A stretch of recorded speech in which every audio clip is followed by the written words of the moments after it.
Hello and welcome to Go with Jo into my new home studio, into my new world map. Now last summer I travelled all the way from the UK over here to Japan, which is off the map somewhere down there, and I challenged myself to hike up Japan's tallest mountain, Mt Fuji. It was a massive slog, 5 hours up and 5 hours down, but it was such a great achievement. I'm pleased I did it, and you can watch that video at the end of this one. But for now, I'm here to tell you about a new set of rules for anyone hiking Mt Fuji from this summer onwards. Let me explain. So, I climbed Mt Fuji in one day. I did it all in one go and didn't stay overnight on the mountain. I started at 4 a.m. in the dark, and by 5 p.m. I was back down and in the car and heading back to my hotel. Normally, even last year, they asked every climber for a voluntary contribution of 1,000 yen, which is about $7 US, that's 5 British pounds. But because I left so early, there was no one there to even ask me for that. My whole party ended up climbing for free.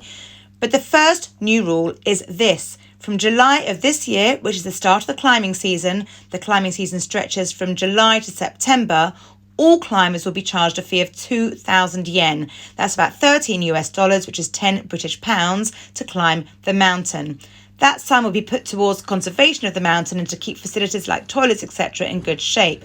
Last year, 220,000 visitors hiked up Fuji, and 61 of those climbers needed emergency rescuing.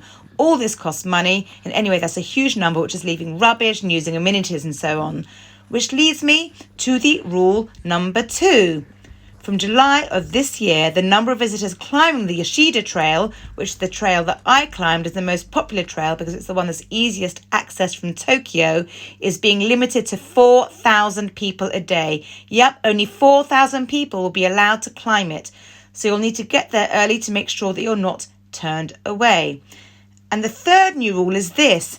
Entry to climb up the mountain will be banned from 4 p.m. till 3 a.m. The reason for this is that lots of people have historically started climbing the mountain late afternoon, and then they camp alongside the trail, which is prohibited by the way, so that they can be at the summit for sunrise. Being at the summit for sunrise is very popular. Many people stay in one of Mt Fuji's mountain huts so that they can do this.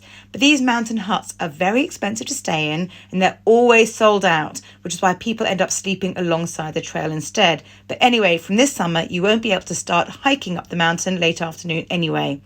I didn't want to stay in a hut or sleep by the trail, so I didn't bother summiting for sunrise. In any event, the summit's very often shrouded in clouds, and there's very often very little visibility from the summit to sunrise anyway. So I prefer to see the sunrise at the start of my hike and to do the whole hike in the daylight. And if I were to do it again, I'd do it exactly the same way. The sunrise was still gorgeous from the bottom. And here's one last look at the summit and the view. There are 3 other trails you can use to climb Mt Fuji, and as far as I know it, these rules are not applicable to those other trails. If you're fit and able and fancy climbing this mountain, I really recommend it. It's one of the greatest things I've ever done, and you can watch the video of me doing it coming up after this one. I really hope you found this video useful. If you did, please give me a thumbs up, and please don't forget to subscribe to my channel. There's a little circle going to come up on the screen round about there. Click on it. Happy travelling!